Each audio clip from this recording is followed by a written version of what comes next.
Alô, alô, alô, som, alô, som. Bom dia, irmãos. Vamos dar início ao nosso culto nessa manhã.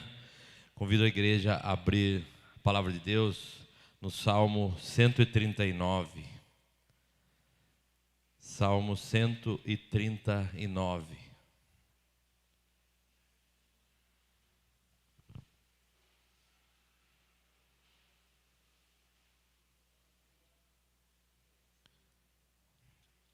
Vamos fazer essa leitura de forma alternada. Eu lerei os versículos ímpares e a igreja lerá os versículos pares. Diz assim a palavra de Deus no Salmo 139. Disse comigo mesmo: guardarei os meus caminhos para não pecar com a língua, porém mordaça a minha boca enquanto estiver na minha presença o ímpio.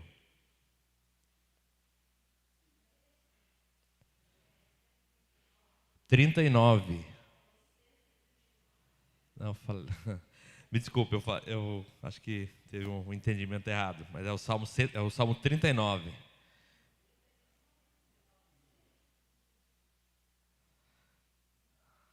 Então vamos lá, vamos voltar não. Então, Salmo 39.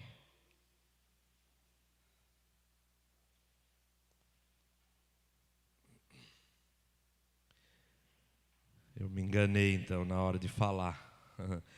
Diz assim a palavra de Deus então: disse comigo mesmo: guardarei os meus caminhos para não pecar com a língua, porém mordaça a minha boca enquanto estiver na minha presença o ímpio.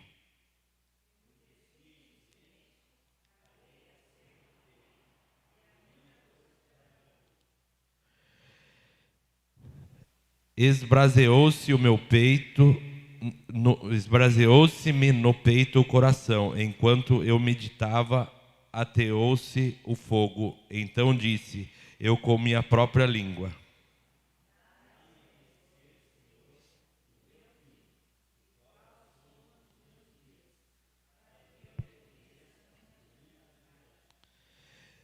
deste aos meus dias o comprimento de alguns palmos à tua presença. O prazo da minha vida é nada.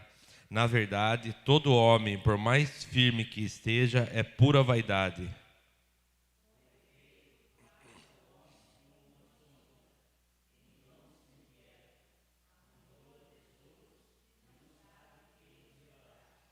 E eu, Senhor, que espero, tu és a minha esperança.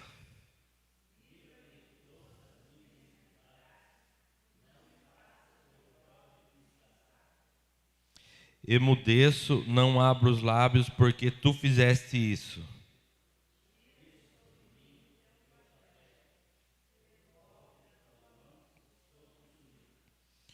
Quando castigas o homem com repreensões por causa da iniquidade, destróis nele como traça o que tem de precioso. Com efeito, todo homem é pura vaidade.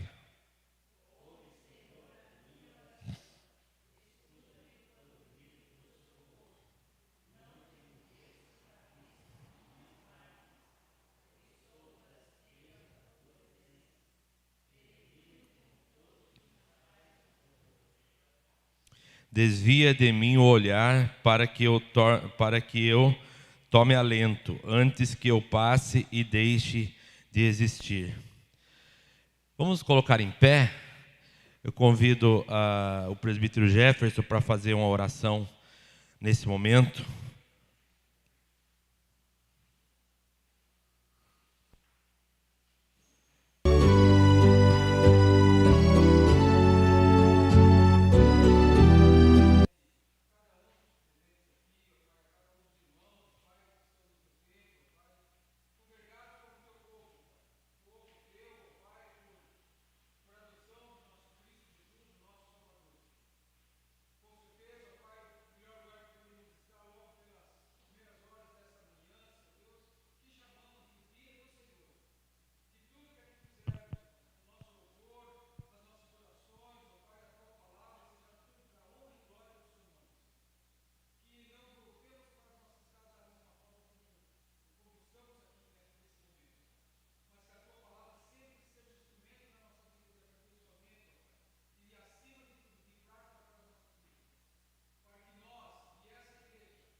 Amém. Ainda em pé, vamos cantar o hino de número 178.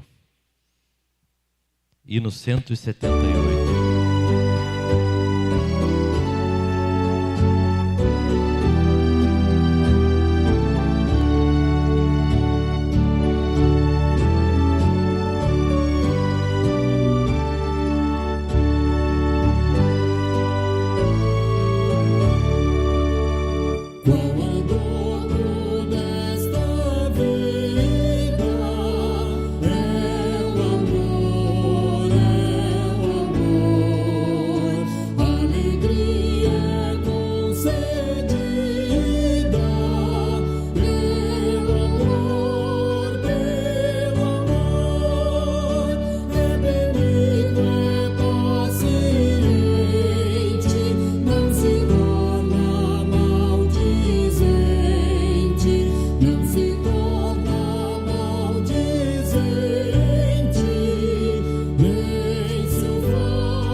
Pode sentar.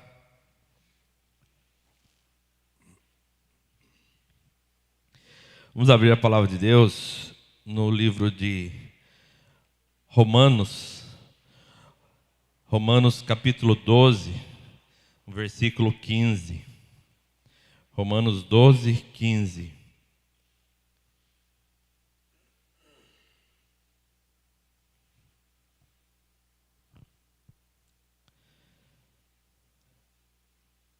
Texto para a nossa meditação nessa manhã.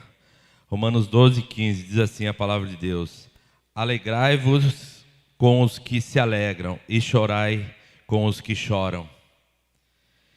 Senhor nosso Deus, muito obrigado, ó Pai, porque nós pudemos orar, cantar e agora, ó Pai, meditaremos na Tua palavra, ó Pai. Que o Senhor esteja conduzindo esse momento, ó Pai, e que possamos entender o que o Senhor quer falar conosco nessa manhã, em nome de Jesus, amém.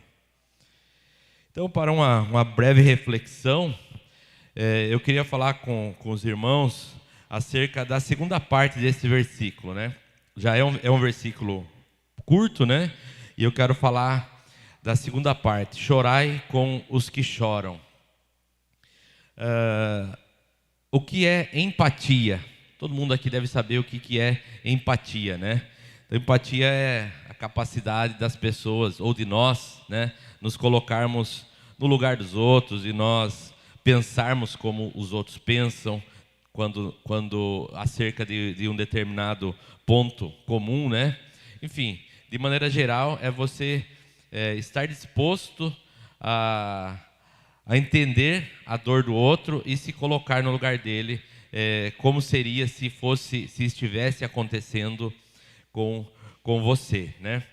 E nos dias de hoje a gente tem visto e passado, né, por muitas situações em qual nós realmente temos chorado, situações de choro, de tristeza, né?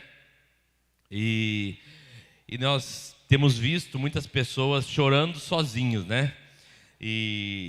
Deve ser muito triste, talvez você já passou por isso também, chorar sozinho, né? Em um momento de dificuldade, em um momento de angústia, muitas vezes a gente não tem alguém para nos auxiliar, para nos enxugar as lágrimas, né?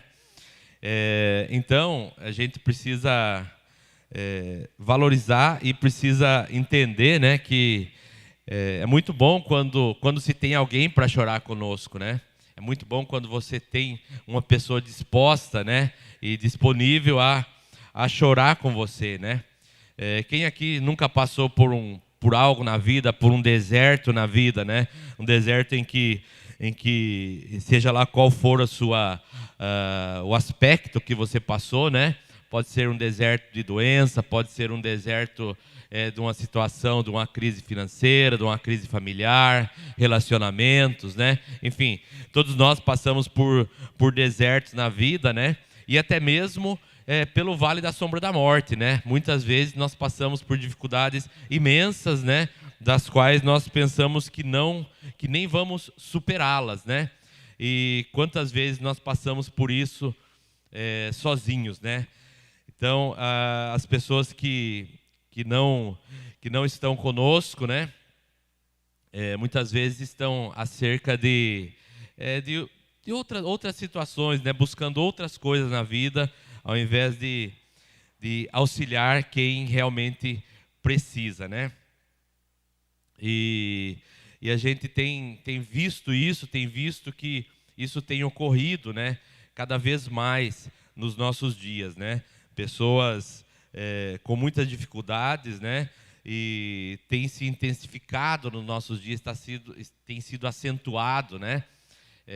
Por alguns motivos, o ser humano mudou, a geração está mudando, né? E coisas que não eram tão terríveis alguns anos atrás, hoje são terríveis, né? Hoje o ser humano está mais sensível, o ser humano está mais à mercê de muitas situações que antigamente não aconteciam, né? E isso faz com que a pessoa sofra mais, faz com que a pessoa se sinta mais deprimida, né? Então, a gente consegue ver que tem muitas pessoas que choram por aí, né? E nós conseguimos enxergar também que muitas vezes nós, como igreja, como cristãos, né, não estamos fazendo a nossa parte de estar presente, né, de chorar com os que choram, como diz a palavra de Deus, né? E se eu e você, nós formos uma pessoa que realmente chora com o seu irmão, chora com o seu próximo, que está ali para auxiliar o seu próximo, nós também podemos ser abençoados através disso, né? E eu queria compartilhar alguns pontos nesse aspecto, né? Vamos dizer assim, alguns benefícios, né, que nós podemos ter quando choramos, quando nos solidarizamos com outras pessoas, né? E um dos benefícios nos faz repensar a nossa humanidade. Chorar com os que choram nos faz repensar a nossa humanidade, né? A empatia pelo sofrimento alheio é uma das das características, né, mais marcantes, que deveriam ser mais marcantes no ser humano, né? Ou seja, como eu já falei, você se solidarizar com as pessoas. Mas a vida vai passando, nós vamos ficando diante dos nossos diversas dificuldades, problemas, né? Nós vamos amadurecendo e vamos ficando calejados pelas dificuldades, pelos problemas, pelas situações que passamos na vida, né? E às vezes a gente vai ficando frio, né? A gente vai ficando frio e não se importa mais, né? Fica um pouco indiferente, fica distante das pessoas, né? Ou seja, é aquele momento que aquela fase que nós nos trancamos, né? Dentro da nossa casa, e também nos trancamos internamente, nos trancamos conosco mesmo, né? Ou seja, a gente não tem espaço no nosso coração para pensar em outras pessoas, né? A gente acaba pensando só nos nossos problemas, acaba pensando só nas nossas dificuldades. Muitas vezes, como eu falei, acaba até passando por problemas emocionais, né? Então, essa frieza, né, muitas vezes nos afasta dessa nossa essência, que é a empatia, que é se importar com o problema dos outros, né? Porque essa essência é algo que está no coração do ser humano, porque Deus nos fez mal, sim, pelo pecado, mas com o coração bom diante de Deus, né? Deus colocou em nós um coração realmente de carne, né? Então, nós muitas vezes temos deixado essa essência de lado, né? Deixado essa essência para trás. E realmente a nossa essência é ter empatia com os nossos semelhantes, né? Quem nunca aqui viu um bebê chorando, né? Quando um bebê começa a chorar, normalmente outros bebês também começam a chorar, né? Criança gosta de brincar com criança, né? Criança não gosta de brincar com adulto. Os adolescentes, por exemplo, né? O adolescente, ele gosta de conviver com o adolescente, né? O adolescente, ele muitas vezes ele não convida eu de quase 50 anos, ou uma pessoa de 70, 80 anos para ir tomar um chá com ele na casa dele, né? Então, o adolescente, ele gosta de conviver com o adolescente, né? Então, isso é a essência que nós temos no nosso coração, de termos empatia, né? Com as pessoas, né? Então, assim, os humanos, de maneira geral, deveriam gostar de interagir com humanos, né? E isso é o que muitas vezes não acontece. Quantas vezes nós vemos o nosso irmão, né, diante de alguma dificuldade, e nós acabamos passando de largo, fazendo de conta que não é conosco, né? Porque nós estamos acomodados, nós estamos numa zona de conforto em que na minha vida está indo tudo bem, né? E eu às vezes não me incomodo ou não me solidarizo com a dor do meu irmão, né? Então, nós precisamos entender esse ponto, né?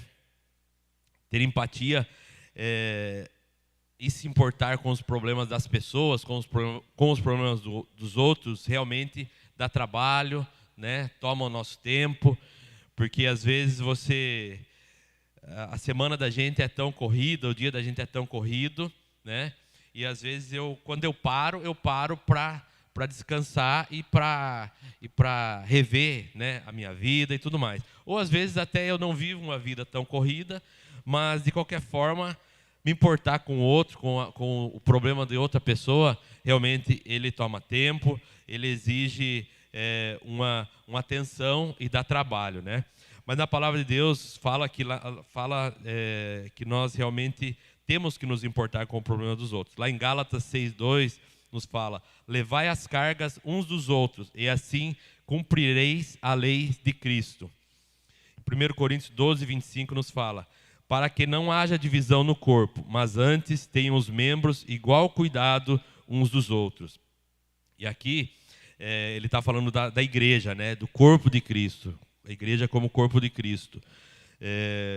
E aí, só para fazer o paralelo, né, nós estamos falando de cuidado, mas falando do cuidado entre nós, entre os irmãos aqui do corpo de Cristo, né? Muitas vezes o irmão precisa de ajuda e nós nem ficamos sabendo. Quando nós ficamos sabendo, o irmão já passou pelo problema, já superou e a gente nem ficou sabendo do problema do irmão, né? Então, há essa necessidade da gente também interagir com os nossos irmãos, como a palavra de Deus fala, né? Se um pedacinho do corpo, um dedo, um a um estiver doente, né? O corpo todo sofre, né? E nós, muitas vezes, como corpo de Cristo, né? Nós não estamos cuidando desse pequeno órgão que está doente na nossa igreja, né? E há quem diga que o crente não precisa de ajuda, é capaz de suportar tudo sozinho, né? Mas na verdade o crente, mesmo que nós temos o nosso Deus, né? Mas o crente não é um herói, né? O crente não é um super-herói. O crente precisa também do auxílio, precisa do irmão, precisa em algum momento, todos nós precisamos uns dos outros, né? Ninguém chega a lugar nenhum sozinho, ninguém consegue viver nesse mundo sozinho, né? Então nós temos que ter esse discernimento e essa empatia. O segundo ponto que eu quero trazer é que chorar com os que choram nos torna mais humildes. A igreja, ela deve ser, ou deveria ser, né? Um local onde as pessoas podem chorar à vontade realmente, que ninguém vai criticar, pelo contrário, muito provavelmente alguém vai chorar junto com a gente, né? E deve ser assim. Nós aqui, como irmãos, nós devemos chorar uns com os outros, ou seja, nós devemos nos importar uns com os outros, né? E isso é bom porque quando nós vivemos uma experiência dessa, além de nós confortarmos a pessoa que chora, nós também conseguimos lembrar que poderia ser conosco essa situação, né? Então nós lembramos o quanto que nós somos também fracos e carentes, né? De um ombro amigo, porque hoje eu estou oferecendo meu ombro, mas amanhã pode ser que eu esteja precisando de um ombro, né? Então a palavra de Deus nos fala lá em Mateus 5:3, bem-aventurados os humildes de espírito, porque deles é o reino dos céus. E em Tiago 4:6 a palavra de Deus nos fala, Deus resiste aos soberbos, mas dá graça aos humildes, né? Então nós temos que realmente entender que nós precisamos também um dos outros, né? Temos que ter esse discernimento de humildade, que em algum momento nós vamos passar pela dificuldade, nós vamos passar por um momento de choro. Então que nós nunca estejamos sozinhos, nós nunca estaremos sozinhos, nós confiamos nisso, né? Então que nós também possamos entender que nós temos que ser humildes acerca de entender que nós precisamos uns dos outros, nós não conseguiremos viver sozinhos. E um outro ponto que eu quero trazer é que chorar com os que choram também nos torna menos egoístas. Egoísmo é o hábito ou atitude de uma pessoa colocar seus interesses, opiniões, posições, né? Ou seja, a minha necessidade vem em primeiro lugar, né? Não importa o que as demais pessoas pensam ou estão precisando, né? O que eu preciso, o que eu quero, né? Vem em primeiro lugar. Isso é ser egoísta, né? A Bíblia diz que as pessoas seriam amantes de si mesmas, né? Lá em 2 Timóteo fala, 2 Timóteo 3, 2 e 3, porque haverá homens amantes de si mesmos, avarentos, presunçosos, soberbos, blasfemos, desobedientes a pais e mães, ingratos, profanos, sem afeto natural, irreconciliáveis, caluniadores, incontinentes, cruéis, sem amor para os bons, né? Ou seja, a palavra de Deus já fala que as pessoas seriam amantes de si mesmas, né? Egoístas. Alguém conhece alguém assim, né? Eu conheço pessoas que são egoístas, pessoas que pensam basicamente em si mesmo, né? O contrário do egoísmo, eu dei uma pesquisada, eu estava querendo saber o que a gente poderia achar como o contrário de egoísmo, né? Uma palavra contrária ao egoísmo. Essa palavra é altruísmo. Talvez os irmãos já ouviram falar. Altruísmo.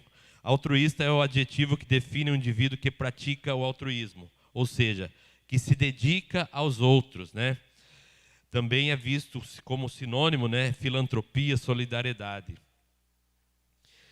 Então, o contrário de egoísmo é altruísmo. E muitas vezes nós temos sido egoístas, como eu falei, pensando apenas em nós mesmos, né? Então, quando nós realmente nos condicionamos a entender o problema do outro, a dar o ombro amigo para o outro chorar, nós passamos então a ser menos egoístas, né? E ser sim mais altruístas, mais pensando no bem comum, no bem de outras pessoas, né? Em vários lugares a Bíblia condena o altruísmo, né? Lá em Provérbios, condena o egoísmo. Lá em Provérbios a Bíblia fala: a quem dá liberalmente ainda se lhe acrescenta mais e mais. Ao que retém mais do que é justo, ser-lhe-á em pura perda. A alma generosa prosperará. A quem dá a beber será descedentado. Em Lucas 6,8 nos diz: dai e ser-vos-á dado, boa medida, recalcada, sacudida e transbordando, vos deitarão no vosso regaço, porque com a mesma medida com que medirdes, também vós medirão de novo. Ou seja, aqui a Bíblia ela está condenando o egoísmo e exaltando o altruísmo, né? Exaltando nós fazermos o bem para outras pessoas, e da mesma forma que nós fazemos o bem, também o bem retornará a nós, né? Ser solidário e ajudar as pessoas, ela deve fazer parte da cartilha do cristão, né? Mas ela deve fazer parte da cartilha do cristão e sempre vir acompanhado de uma boa palavra, de uma boa nova do Evangelho, né? Porque às vezes nós precisamos dar o nosso ombro para uma pessoa, muitas vezes até que não é crente, que não conhece do Evangelho. Então é o momento da gente dar o nosso ombro, mas com uma palavra, além da palavra amiga, uma palavra bíblica, uma palavra vinda do Senhor, né? Então nós temos que sempre entender que nós teremos essa oportunidade. E mesmo entre nós, né, é aqui na palavra de Deus que nós vamos encontrar a melhor palavra para falar para um irmão, para nosso irmão, para nossa irmã, né? Muitas vezes ela precisa sim que nós choremos literalmente junto com ela, né? Mas nós precisamos também encontrar o que Deus vai colocar no momento, que será de muita valia nos momentos difíceis, né? E para a gente concluir, então, como eu falei, chorar com os que choram nos faz repensar a nossa humanidade, né? O quanto nós somos humanos, né? O quanto de nosso coração é um coração feito realmente de carne, nos torna mais humildes, ou seja, que nós conseguimos enxergar que nós também precisamos uns dos outros, né? E nos torna menos egoístas, né? Nos torna mais altruístas, mais voltados a pensar no bem do próximo, né? Então, realmente, nós temos que chorar com os que choram. Só para a gente concluir, realmente finalizar, conta-se uma história de um menino muito amoroso. Certa vez, quando ele viu o seu vizinho, um senhor idoso, chorando por causa do recente falecimento de sua esposa, sentou no seu colo, encostou a cabeça em seu peito e simplesmente ficou ali, quieto. Mais tarde, a mãe lhe perguntou o que ele tinha dito ao vizinho entristecido. Nada, respondeu a criança. Eu apenas o ajudei a chorar. Então, que nós também entendamos qual que é o nosso papel enquanto cristão, né? diante das dificuldades das pessoas, das dificuldades que as pessoas têm, né? E que nós nos lembremos sempre de chorar com o nosso próximo, de chorar com o nosso irmão, de dar o nosso ombro amigo para o nosso irmão, para o nosso próximo. Amém? Bom, eu tinha colocado um hino aqui, mas como nós já estamos em cima do horário, vamos apenas ter uma palavra de oração para encerrarmos esse momento. Senhor Deus, obrigado, Pai, por mais uma vez, ó Pai, a Tua palavra falou aos nossos corações, ó Pai. Que o Senhor tenha edificado a cada um, ó Pai, através da Sua palavra, e que nós possamos, ó Pai, entender e colocar em prática, ó Pai, essa forma, ó Pai, de dar um ombro às pessoas que necessitam, de auxiliar as pessoas que estão com dificuldade e de fazer o nosso papel, ó Pai, como crentes, como cristãos, como verdadeiros conhecedores da Tua palavra, ó Pai. Abençoe-nos, ó Pai, na próxima etapa, ó Pai, que é a aula da escola dominical, que nós tenhamos também, ó Pai, um novo aprendizado nesse domingo, ó Pai. Em nome de Jesus que eu oro. Amém. Podemos dividir em classes?